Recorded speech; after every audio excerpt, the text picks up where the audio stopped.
नमस्कार, मनश्रीज रेसिपीमध्ये आज आपण पाहणार आहोत ज्वारीच्या लाह्या अगदी झटपट 1-2 मिनटामध्ये कशा तयार करायच्या।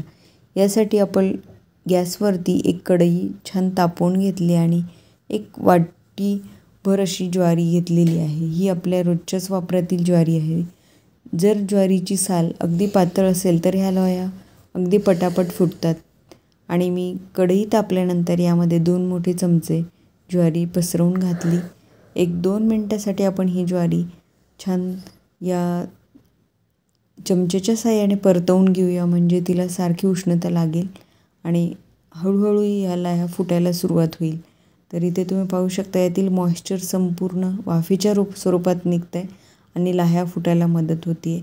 तर ह्या लाह्या पटापट व्हाव्यात आणि छान व्यवस्थित पडाव्यात यासाठी आपल्याला थोडासा कॉटनच्या कपड्याची घडी घालून ती हातामध्ये घेऊन या लाह्यांवरती दाब देऊन अशा पद्धतीने हे ज्वारीच्या लाह्या फुलवून घ्यायच्यात। तर इथे तुम्ही पाहू शकता अगदी फास्ट ह्या लाह्या फुलून तयार होतात। अशा प्रकारे दाब दिला की कारण प्रत्येक ज्वारीच्या कणाला या ठिकाणी एकसारखी उष्णता मिळते आणि ह्या लाह्या पडायला सुरुवात होते। तर इथे पाहू शकता छान सुंदर अशा पांढऱ्या शुभ्र ज्वारीच्या लाह्या आपल्यात पडलेल्या आहेत। आता ह्या लाह्या आपण प्लेटमध्ये काढून घेऊयात।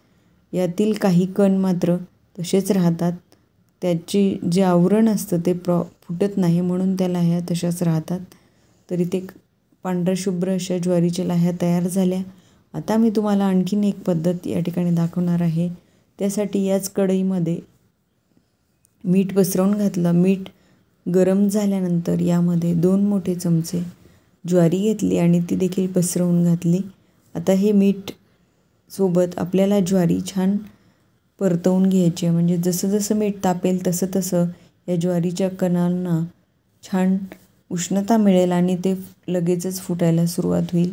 तर इथे पाहू शकता मीठ आणि लाह्या दोन्हीही उडत आहेत कढईच्या बाहेर, त्यामुळे थोडं काळजीपूर्वक यावरतून पण जी कॉटनच्या कपड्याची घडी घेतली होती ती फिरवायची, म्हणजे ह्या लाह्या देखील अगदी छान आणि पटकन पडतात।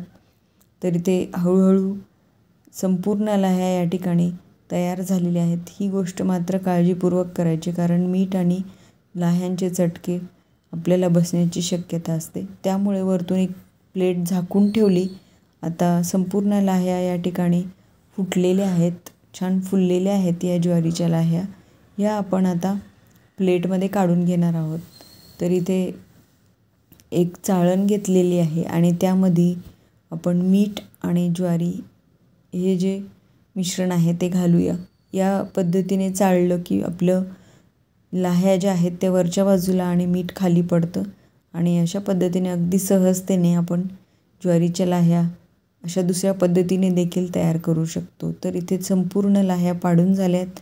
अगदी 20 ते 25 मिनिटामध्ये संपूर्ण एक वाटीभर ज्वारीच्या लाह्या पाडून घेतल्यात। अगदी छान अशा ह्या लाह्या झालेल्या आहेत आणि या लाह्यांचा चिवडा आपण जसा मुरमुऱ्याचा चिवडा करतो त्याचप्रमाणे तयार करू शकतो। सुंदर अशा चवीचा हा तयार होतो।